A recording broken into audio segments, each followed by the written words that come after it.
Hey everybody, this is John and welcome to today's free video. And for today, we pretty interesting move in the markets.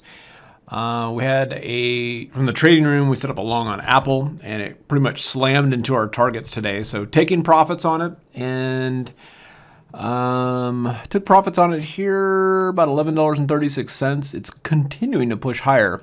But of course, we've got the employment numbers tomorrow morning before the bell.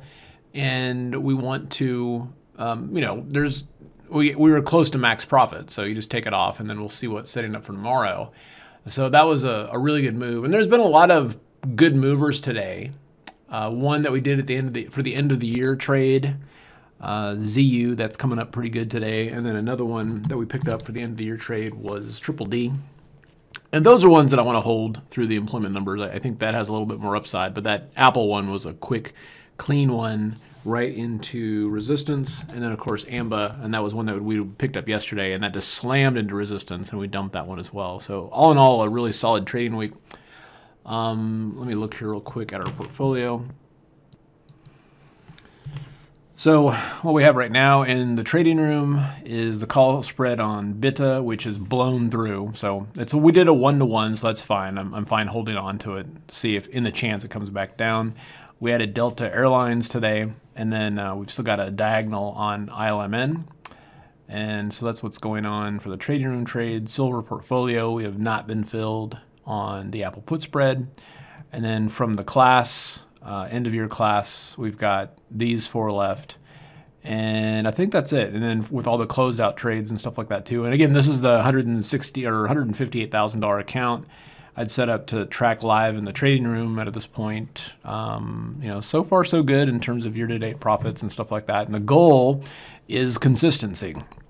And one of the biggest questions I've been getting is like, well, if your goal is consistency, well, how's the trading going to be different? Well, the setups are the same, but the approach is a lot different. So instead of like, say, buying a call, it's going to be like, let's sell a put spread, okay, or let's do a debit spread. And so the main goal of this is just a consistent equity curve, okay? I mean, you only need to do 2.3% per week selling premium to make 120% per year. So it's more of that consistency. And then, of course, we'll look for that occasional potential spike, but that's what's driving this.